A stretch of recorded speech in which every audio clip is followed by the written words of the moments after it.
pede ajuda, eu vou lá, mas ele é mais de bandeirante do Vai caçar, sobrenatural. tenta filmar e o caralho. Dá Aí depois leva umas lambadas lá, fica grilado, né? Quando o bicho deu umas arranhadas lá. Você pode trazer, é o hitchhiker, é o caroneiro, né? Que em português é o encosto, né? Popularmente falando. Assim. Então, esse encosto, cara, ele também precisa dessa abertura? Precisa. Então tu tava dando mole, olha aí. Tava, claro. Mas o quê? Você ficou com medo? O que era? Não, essa época foi de Varginha, né? Que veio mais forte, né? Foi duas vezes. Cara? Duas vezes que veio forte foi quando eu fui no deserto do Atacama, né? No vulcão Licancabu, que é onde os incas faziam sacrifício e tudo. Lá a gente... É aquele que você tu tem não as solta fotos? essa do nada e foda-se, Rony. Calma aí.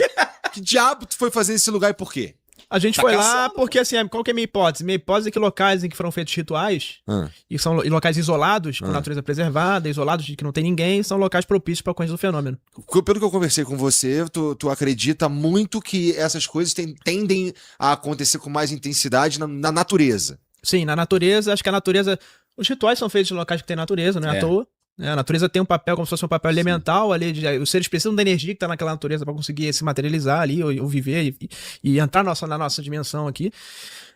As águas, os vulcões, as montanhas, a floresta, todos esses ecossistemas. Daí tu foi lá no deserto do Atacama. E como a gente está falando aqui, eles não gostam de aparecer, assim, na população, na capital, por exemplo. Pode ser uma questão também de sintonia com que as pessoas creem, tem gente aqui que não crê em nada disso, e aí ele não ganha força pra aparecer. A confusão da cidade também atrapalha, né? A concentração ali. Uma das teorias da elite Colis, só abrir um parênteses aqui, vamos voltar aqui. Tá bom.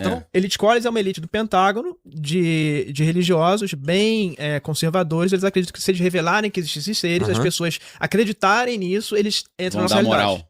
Eles entram aqui. Caralho, essa é interessante, porque assim, de fato, os seres humanos se agruparem e as coisas andarem e ser maluquice, como é aqui em São Paulo, tem pouco tempo de formar as egrégoras. Exato, né? É isso aí. E pior, se a pessoa não tem religião nenhuma e ela acredita, e o governo fala assim, como o Trump falou, vou dar as informações, vocês decidem. Aí o cara... E ela não tem religião nenhuma e ela vulnerável. acredita que são... Tô vendo um ser aqui, o cara não sabe de onde é, tá? Eu não tenho religião. Pra mim são extraterrestres. Você começa o quê? É o culto ao cargo. Você começa a adorar aquele ser.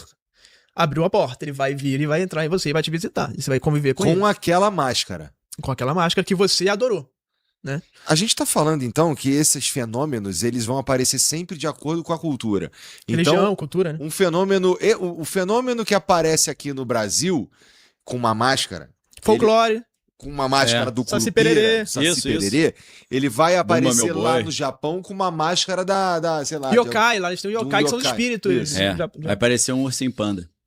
Sim. Na China. Apareceu o Shiryu. Tem gente, por exemplo, que foi fazer ritual satânico, aí geralmente você faz aliança com um guia espiritual, né? Que é um guia espiritual? Um guia é um espírito guia que te ajuda aí nas paradas, ele vira teu mentor, né? Tipo um anjo da guarda. Dá uns bizu, dá uns bizuzinhos, te dá até resposta de prova e tal. Te dá, vai lá e pede um emprego ali. O cara lutava, a história lá do meu xarai. Ele lutava com o Gifu, não sei o que, o bicho aparece pra ele tipo um soldado cheio de bracelete, fortão. Pra namorada dele, apareceu tipo um ursinho de pelúcia, só que gigante. Porque ela era toda meiguinha, só que era mesmo bicho. Então ele vai se adequando ali conforme o que o cara porque é mais palatável pro cara. Mas aí se você soltar um Hadouken nele e falar apresente isso na sua forma original, Mun-Ra, aí ele vira o Mun-Ra. Quais são... Existem comandos para um cristão? Existem comandos que você existem para um católico, então, tem toda uma liturgia, tem um monte do de exorcismo, ritual, né? Tem um monte de coisa para lidar com esse, né? O exorcista, você acabou de dizer. Já fiz muito, né? Isso já acontece. Isso, sim, com certeza. Tem vários macetes. Vários macetes, vários comandos. É prompt, você tem que dar uns prompt ali. Então, portanto, existem regras. É IA, pô. Portanto, existem regras. Tem regra pra caramba. O Rony falou ali que eu não posso mandar embora, que se eu mandar embora, ele tem que ir embora. Isso é uma regra. Inclusive, pessoas que têm contato com esses seres, muitas acham negativo e criam uma relação masoquista que você fala assim, você tem que falar pra ir embora. Pô, é negativo, mas vou sentir falta. De Estocolmo, né? Tipo a síndrome de Estocolmo, que você se apaixona ela pelo teu algoz. Ela não consegue mandar, não consegue verbalizar pra mandar embora. Mas mandar embora algo que ela tá sentindo, algo que ela tá vendo. Ruim. Porque veja, pra mim, como eu nunca vi nada, como essa parada não faz parte do meu... Tipo, eu nunca vi um OVNI. Vou te levar, hein, pra ver. Eu nunca vi. Desculpa, eu nunca vi. Então, e as coisas que você trabalha com um monte de entidade aqui, pô, nunca viu? Um monte de esquisitinho, né? É verdade. Pô, Mas assim, Cheio de curupira aí, mano. Não é não? E o que me disse... O Bruno é um herê, pô. É. E não é que eu, cara, olha, para deixar claro, não é que eu não acredito, é que tudo que eu vi até hoje dava pra explicar de um jeito físico, entendeu? Sei. Dava pra explicar de um outro jeito aí. Tirando uma coisinha ou outra, pra ser 100% honesto, uma coisinha ou outra eu fico com uma pulga atrás da orelha. Uma interrogaçãozinha. Mas não é um troço flutuando, entendeu? Não é um violão tocando sozinho. No que eu tô te falando, é um cara que não deveria ser tão... ter tanto repertório quanto tinha. Sim, perfeito, durante algumas conversas, entendeu? Legal. Por que esse cara tem tanto repertório assim? Não devia ter. Ele é da minha idade, porra. Tá ligado? Tá. E aí, por não ter esse tipo de contato... Você quer ver? Eu não... Eu ia perguntar Você quer ver? Quero. Então, olha só, vou te dar uma dica. Não é que eu vou trazer, puxar aqui da mala. Tá bom. Você vai ficar obsessivo, todo dia você vai pedir. Vai acordar e vai dormir. Mas pensando, peraí, quer ver o quê? Depende do que ele quer ver. É o prompt. Como é que é esse prompt aí? Não, Fiquei preocupado. não, é que você tá falando. Eu quero ajudar meu amigo que vai aparecer um demônio lá no quarto. Se eu quiser ver um anjo, é isso que eu tô falando. É melhor. É isso que eu tô falando. É melhor. Você falou, e o curioso ele faz assim, né? O prompt eu quero ver. Aí tem que tomar cuidado. Não, eu não entro nessa. Entendeu? Aí vai aparecer o Fred Krueger lá. Cheguei. O que acontece muito, o curioso, ele fala assim, que é algo importante, a pergunta que você fez. O quê? O cara que é curioso e quer ver, ele não faz um prompt, eu quero ver coisa de benevolência. Ele fala, eu quero ver qualquer coisa. Eu quero ver qualquer coisa. Aí vem o bicho papão. Ele fica obsessivo, ele dorme e acorda, mentalizando e verbalizando isso. E quando ele vai pra um local isolado, uma floresta, uma montanha, por exemplo, aparece ali pra ele. Aí ele pode acoplar, é o perigo, né? Então, pessoas de casa aí, tomem cuidado com o que vocês estão pedindo. Fica igual minha esposa falou pra Deus, eu quero ter uma experiência. Sabe o que aconteceu? Ela tava voltando da faculdade de um ônibus, eu estudava junto com ela, mas ela estudava no horário diferente. Aí o ônibus começou um assalto. E o ônibus estava tão cheio que ela não tinha lugar pra sentar, ela tava em pé, segurando no negocinho lá. Aí o cara veio assaltando todo mundo e chegou... Aí o cara falou, todo mundo, relógio, celular, carteira, manda. Ela pegou o relógio, celular, carteira, e o cara chegou nela, ela falou, toma. O cara falou, de seu eu não quero nada. Aí ela falou, tá bom, guardou, né? Aí tinha uma mulher que tava sentada perto dela, a mulher foi entregar, o cara também falou pra ela, seu eu não quero nada. E aí, quando a minha esposa falou que olhou e viu que dentro da bolsa da mulher tinha uma Bíblia. Aí, o que aconteceu? Cheguei lá, contei pra galera essa história, aí o cara falou, tua namorada é gata? Falei, pô, vou pegar baranga? Pô, lógico, né?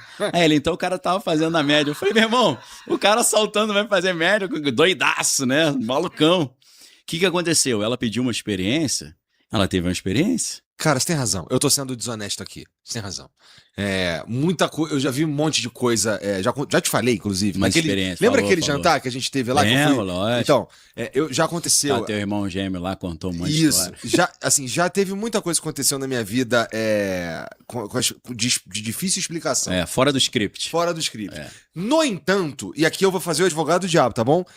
Eu confesso que eu tô mais pro lado do que acredita, mas eu vou fazer o advogado do diabo. Faz parte. Tá bom? Que é o seguinte, será que não é o nosso cérebro procurando padrão? Porque quando eu começo a pedir uma parada... Também. Quando eu começo a mentalizar uma coisa, quando eu começo a querer muito ver alguma coisa, o meu cérebro não vai procurar padrões que se encaixem naquilo que eu tô querendo de forma natural. Eu vou dar uma explicação rápida e vou passar pro Rony. Tem um negócio chamado pareidolia. Pareidolia é quando você imagina uma forma que não tá ali. Por exemplo, você olha a nuvem. Você fala, igual um cachorrinho. Sim. Você tá projetando na nuvem. Beleza.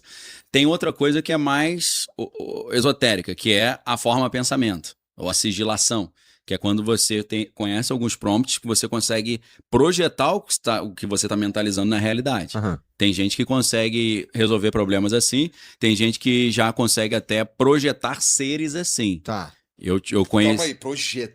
Um cachorro, por exemplo. O cara criou um cachorro nessa parada. O cachorro ele criou na mente dele. Não, projetou lá. Pô. Não, eu não vi o cachorro. Eu tô te explicando como é que essa doutrina existe. Ah, tá. Thought form. Que é a forma pensamento. Quase mente sobre a matéria, né? Mente sobre a matéria. O Thomas Greenmorton, que é aquele cara que falava esse cara, ele às vezes ele andava com umas pessoas que não existiam, que ele que projetava. E esse mora de onde? De Minas Gerais. Do lado de Varginha. Eloy Mendes, que andando, você chega Pesado em nome, Varginha. né? Thomas Green Morton, que é o nome de um dentista famoso e o pai dele... Brasileiro, cara? Brasileiro, pô. Ele andava, as pessoas viam ele andando com pessoas... Ele chegava no jantar com um casal, aí nego conversava com o casal, não sei o que, de repente o casal, desmaterializava. Que isso? Ele falou, pessoalzinho aí que anda comigo de vez em quando. Às vezes ele vinha com um motorista, ele andava no banco de trás. Esse cara criou o carro que dirige sozinho, o self-driving car. Por quê? Existem vários relatos, talvez até filmagem, que ele chegava na fazenda dele no banco de trás sem ninguém na frente, mesmo. O carro dirigindo sozinho. Isso está no livro Jogos Extremos do Espírito, que é do Muniz Sodré, que foi meu professor lá na Federal do Rio de Janeiro, que é um cara sério. O cara fala 9 idiomas, tem mestrado, doutorado na França, era o professor top lá da Faculdade de Jornalismo, deve estar aposentado já.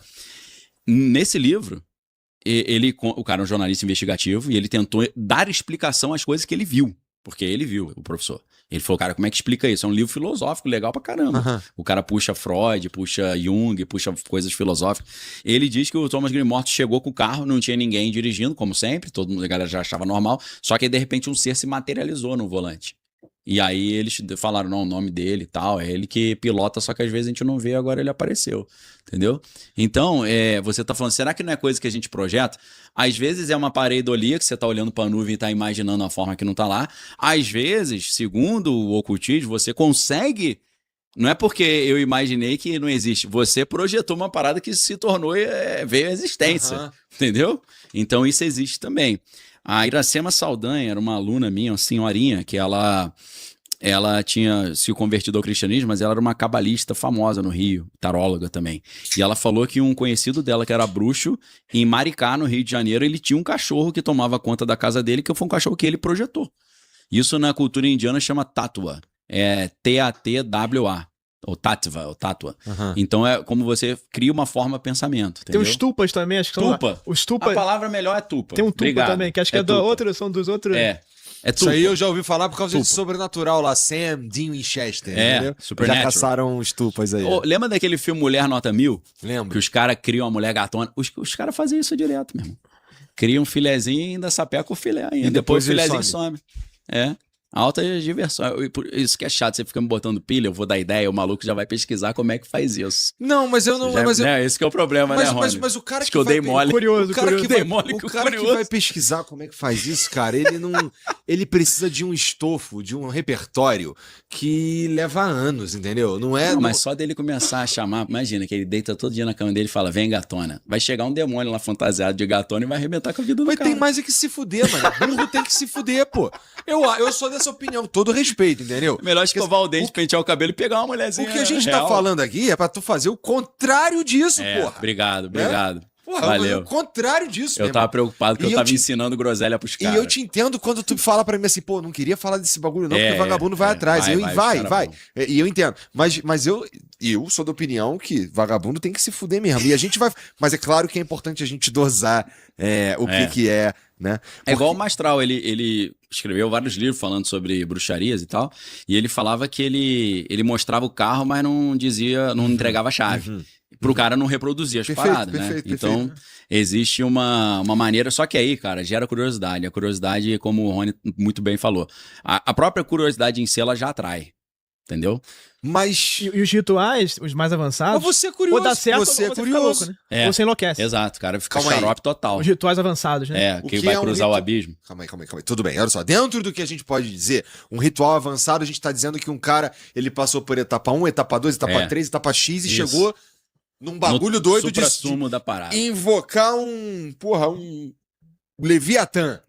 Tá repreendido, em nome de Jesus. Em nome de Jesus, porque esse é brabo. Esse é brabo. Aí, até piscou a luz, você viu? Piscou mesmo, pois é.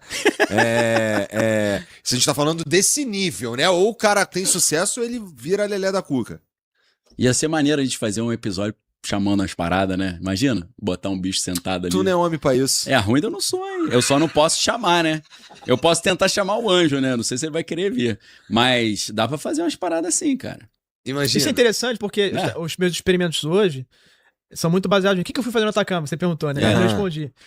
Eu percebi, como é que era a ufologia antigamente, as pesquisas desses fenômenos? Você ia lá pro mato e você sentava lá com a cadeirinha e tentava a sorte. Você ficava lá e aí uma hora aparecia e 100 vezes não aparecia nada. Então é assim que funciona. Deu uma dica, que eu não sei se é maneiro falar, porque eu não lembro se tu falou essa porra ao vivo, mas tem natureza, é uma dica, né? Isso. Então a gente já ia pra natureza, então, já acontecia, mas era uma coisa passiva, você ficava lá...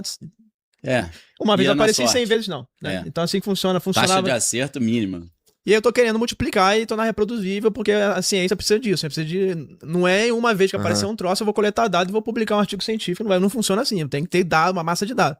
Então como é que eu faço agora? Por isso que eu fui testar no Atacama. Vai no lugar desse, mas vá num local em que de preferência tenham sido feitos rituais no passado, sejam locais históricos, sejam indígenas ou incas, etc. Porque certamente se fizeram... Incas, por exemplo, que é uma coisa muito forte. Virou Indiana Jones, né? Entendeu? Muito sacrifício ali, certamente. Não tem, óbvio, uma evidência que teve sacrifício, mas tem os rituais todos que os arqueologistas acharam no vulcão. E por que eles faziam no vulcão? Pro vulcão não explodir. Então eles faziam sacrifício para o deus vulcão. Entregavam uns presentinhos, né?